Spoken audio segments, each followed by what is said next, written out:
E aí, pessoal, tudo bem? Voltei de novo. Professor Hudson Adriano, aqui do Instituto Genoma, na disciplina de Sociologia. Continuando os nossos trabalhos, vamos analisar agora Sociologia 2, módulo 3. Pega o teu material aí e vamos junto.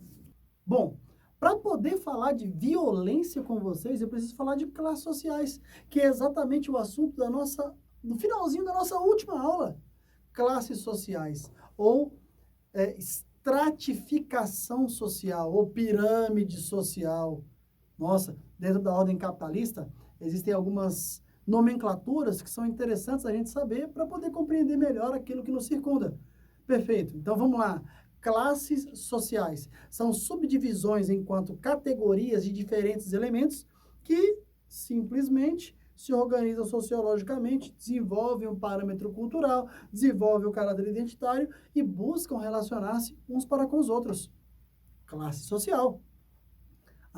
Quando você fala de estratificação social, estratificar significa subdividir.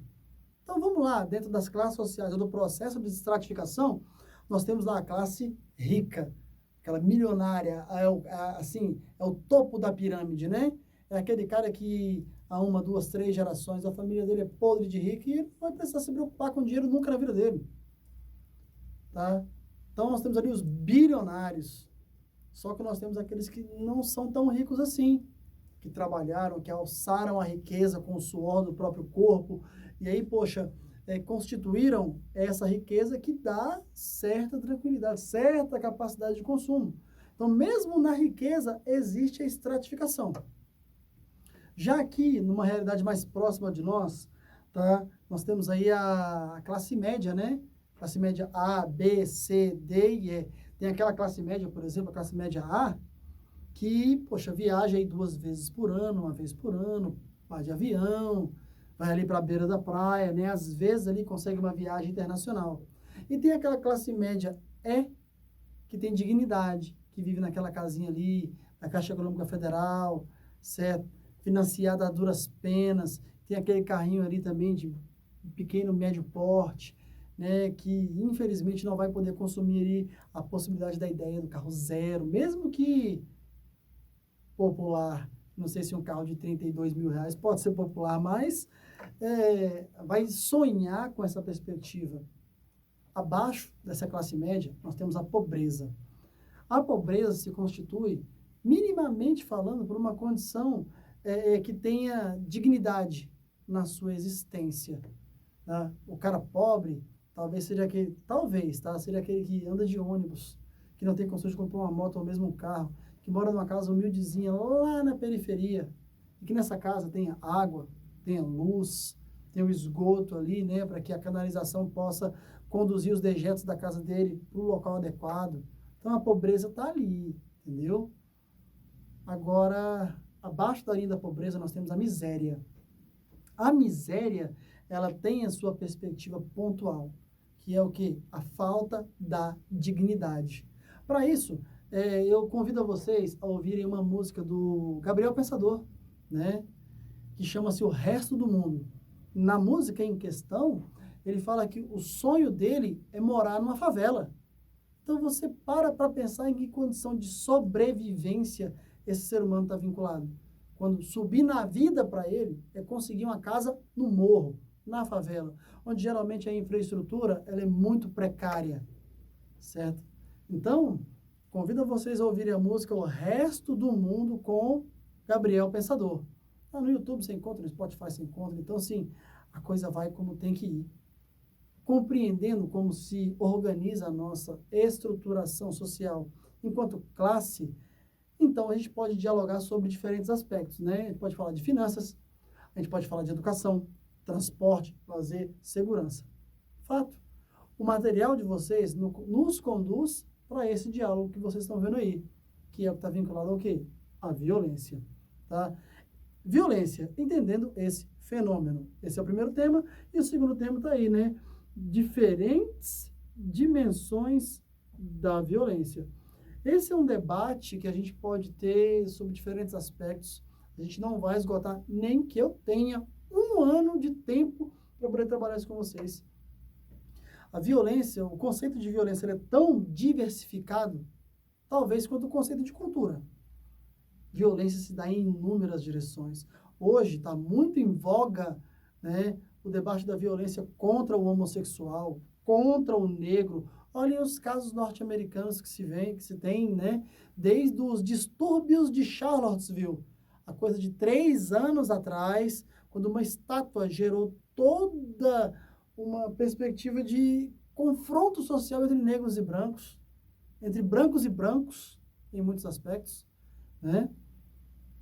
Aí nós podemos falar aqui no Brasil, né, dos diálogos que se tem no que diz respeito aos ataques contínuos contra os homossexuais, a homofobia defendida, inclusive em universos políticos, onde esse tipo de diálogo já deveria ter sido superado em muitos anos, mas muitos mesmo, né?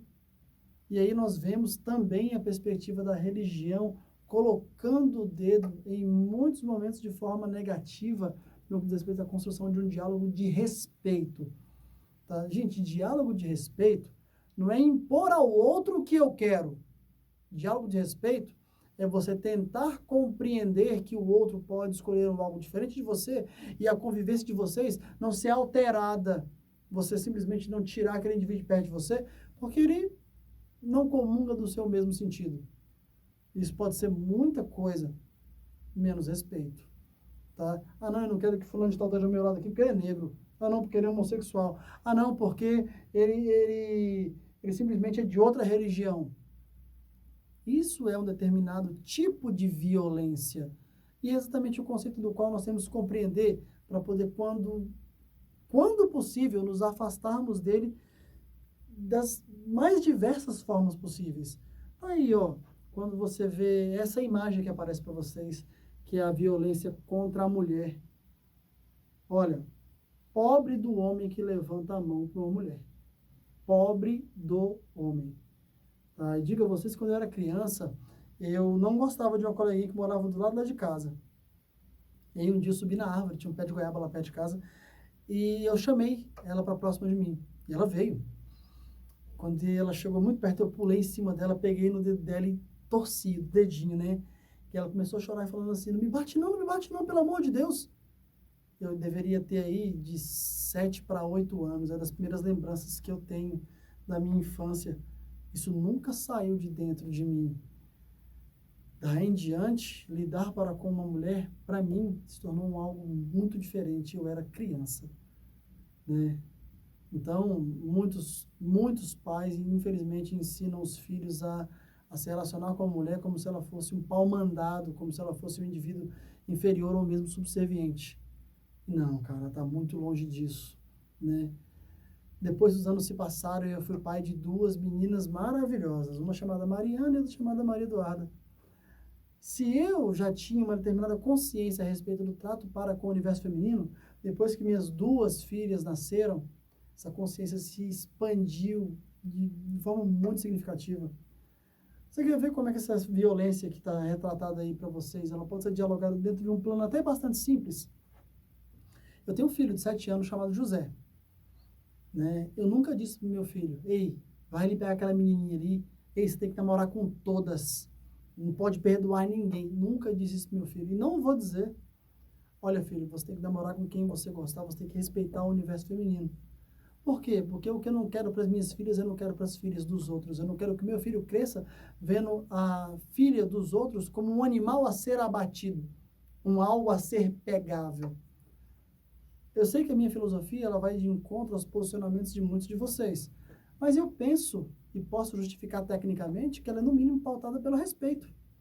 A figura da mulher, a imagem da mulher, a presença e a importância social dessa mesma mulher. E esse caminho tem que ser de mão dupla. A mulher tem que pensar assim, né? Ou se escolar a pensar assim, ou se educar a pensar assim, e o homem também, uma perspectiva de igualdade, que é algo que nós já discutimos em outros momentos também. O conceito de igualdade ele é pautado por parâmetros justificáveis, inclusive dentro de caráteres do senso comum. Cabe a um homem lavar a louça, cabe a um homem trocar os filhos, né, a fralda ali, quando necessário, limpar uma casa para ajudar a mulher, para que se quebre essa ideia da dupla, às vezes até da tripla jornada. Pô, já se viu um cara que não consegue lavar as próprias cuecas, velho. Um cara que não consegue fazer ou mesmo servir a própria comida, né? Já não bastasse a mulher fazer tudo aquilo que ela faz no sentido de manter o lar, ela tem que manter uma outra criança grande. Então é nesse sentido que a gente tem que trabalhar no sentido de desconstruir essa condição que leva a mulher a uma situação às vezes inferiorizante.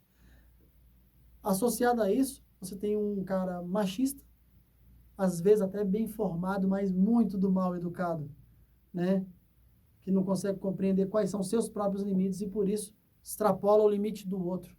E nesse caso, episódios como esse aí que está retratado para vocês, onde homens agridem mulheres, acabam se tornando até mais recorrentes. Pobre do homem que levanta a mão para uma mulher, né? Pobre dele, porque parece que não teve uma boa educação. E se teve, cospe nela. Tá? E não só no que diz respeito à figura da mulher. Em qualquer outra direção, o pensamento deveria ser o mesmo. E aí a gente não pode desistir. O que a gente precisa fazer é o quê? Educar esse ser no intuito de constituí-lo um ser humano melhor. Eu vou usar uma frase do Oscar Schindler, né, que teve ali vinculado à Segunda Guerra Mundial. Para quem já assistiu o filme do Spielberg, A Lista de Schindler, vale muito a pena, né? Na educação, a gente muda um pouco a frase, mas ainda assim é muito significativo. Schindler dizia, né? Quem salva uma vida, salva toda uma história. E ele salvou quase 2.000 pessoas do Holocausto. Na educação, nós costumamos brincar de dizer, né? Quem educa um homem, educa para toda uma vida. E educar é uma perspectiva contínua. O meu pai dizia que no dia que ele parasse de trabalhar e aprender, naquele mesmo dado momento ele morreria.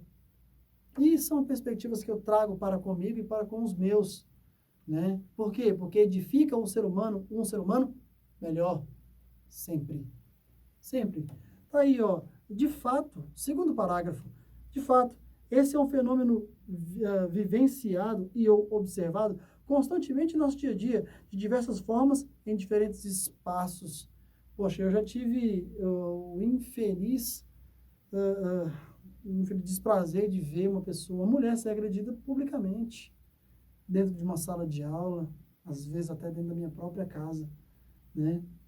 E é algo que nós precisamos desconstruir. Dando sequência, tá vendo aí, a violência na formação do Estado brasileiro. O material de vocês vai refletir sobre como, por exemplo, o negro, tá aí, foi tratado como escravo durante séculos, tá? Como isso foi instituído, como isso foi normalizado. Gente, ó, no 1600 e no 1700, na missa, dizia-se que o negro era desprovido de alma, que era um animal como outro qualquer. E que lá na Bíblia, eu não falo só do católico não, eu falo do evangélico também, tá? Lá na Bíblia, Deus diz, lá no Gênesis, que Deus fez os animais para que eles servissem ao homem, assim como o homem aprover. Então, o que conecta você a Deus? Não é a tua alma? Não é a tua fé? Pois bem, o branco tinha alma, o branco era provido de fé. E o negro? O negro não tinha alma, então não tinha conexão para com Deus, logo também não pode ter fé. Então, era normalizado na comunidade o açoite, o estupro, a morte, o processo de escravidão. Então, na nossa formação, a violência, em muitos momentos, ela foi normalizada. Aí você para e pensa, vivemos quase 400 anos sobre essa base. E em 120 anos de liberdade com uma educação mal constituída, como desconstruir esse tipo de prática? Difícil, não? Por isso vivemos problemas sociológicos até hoje que levam em consideração características depreciativas de ordem racial. Dá para entender o porquê que muitos de nós somos racistas, sim. Porque somos mal formados? Sim. Porque abraçamos essa má formação? Também. E fechamos os olhos em muitos momentos propositadamente para esse mesmo aspecto. Pois bem, quando o livro de vocês, né, traz essa forma de debate para a atualidade, então quando o policial mata um bandido, então ali não há uma violência, há justiça. Nossa, gente, tão complicado debater isso, né? É engraçado, o Código de Hammurabi, na antiguidade, dizia assim, ó, olho por olho, dente por dente. Aqui se faz, aqui se paga. Isso na antiguidade. Então, toda vez que o ser humano se vincula a essa possibilidade do aqui se faz, aqui se paga, então ele está vinculado à antiguidade. Só que nós não estamos mais na antiguidade. A gente está na era contemporânea. Será que a resposta para a violência é mais violência? Será que, de fato, aqui se faz e aqui se deve pagar pela sua própria boa vontade, organização social ou deliberação política local? São todas excelentes perguntas, né? Nossa, o exemplo de Cristo não é de dar a outra face, quer dizer, o cara te bateu, e o que você, como bom cristão, deve perdoá-lo? Quantas vezes? Quantas forem necessárias? E se necessário for, dê a outra face. Então, no momento em que um cara faz um mal para ti, você deve pagar com um mal tão significativo quanto? Hudson, então pega o bandido e leva para sua casa. Não. Mais um diálogo muito pouco producente, tá? A que se faz e a que se paga. É verdade, mas dentro de parâmetros legais estabelecidos por lei. Vá para a cadeia. Seja ressocializado. Mas a cadeia aqui forma o bandido ainda mais bandido. Então é uma falha da nossa sociedade. Falha minha, falha sua, falha dos nossos pais, tá? Dos nossos avós. E a gente tem que fazer o quê? Desistir? Não, desistir não. A gente tem que fazer o quê? Matar? E soluciona? Me diga uma comunidade que matou os seus presidiários e solucionou os seus problemas. Hoje, 43 estados norte-americanos têm na sua lei orgânica local a pena de morte. 43 dos 50. E detalhe, dos 43, só 3 recorrem à pena de morte. E a violência nos Estados Unidos, ela é debatida em franquíssimo, né, espaço público. E ela acontece cotidianamente. Não vai pensando que lá não tem favela, que lá não tem tráfico de drogas, que tem e é algo muito significativo. Então, normalizar a violência é normalizar uma conduta que não é legal, que não é interessante para o desenvolvimento social. Perfeito? Então, gente, há de se pensar como tudo isso há de ser analisado. É um assunto muito amplo e muito difícil, por isso ele tem dimensões diferentes. Olha, poxa, eu me concentrei em falar do negro, falar do homossexual. Vamos falar então da violência infantil? Vocês sabiam que 80% dos abusos sexuais que ocorrem em um determinado universo familiar, quem pratica é o pai, é o irmão, é um tio, é um amigo da família? 80%. Isso está lá no ECA, Estatuto da Criança e do Adolescente. Vai lá olhar, para ver como eu não estou errado. Tá? E mais de 76% das agressões domésticas familiares contra a criança, quem espanca é a mãe. É a mãe, é a irmã, são as tias. Então, peraí, quando você fala de violência contra a criança no universo físico, né, a pancadaria ali, o bater de fio, é a mãe que bate. E geralmente quando você fala da violência no que diz respeito à agressão sexual, é o pai ou alguém do sexo masculino próximo, tá lá no ECA. Violência? Violência é o que os nossos políticos às vezes fazem com a gente, né? É roubar o nosso dinheiro deliberadamente, é ter o patrimônio crescendo de maneira exponencial em forma de PG. É uma coisa que ninguém consegue explicar, mas eles conseguem, e o TCU geralmente aceita. Como é que alguém ganha 33 mil reais por mês, em 4 anos consegue ter um patrimônio de mais de 5 milhões, 6, 7, 10 milhões? Realmente, nós somos violentados fisicamente, somos violentados moralmente, né? Somos violentados psicologicamente, uma violência simbólica que tem várias conformações diferentes. Então, se você tiver uma boa educação, você consegue, né, fazer uma boa leitura, uma boa adaptação e uma mudança em si inicialmente. E assim, sendo uma luz que brilha e é capaz de tirar os demais da escuridão. Vejam aí, ó, violência física, violência psicológica, violência doméstica e, para finalizar, tem lá a violência simbólica, que é aquela que emana da gente e expulsa o outro do nosso lado, como o racismo, como a homofobia, por exemplo, né? É algo que às vezes parece ser estrutural, escalonado, mas isso é um debate que a gente vai ter na formação geral do nosso curso. Gente, um beijo gigante para vocês e até o próximo encontro. Tchau, tchau.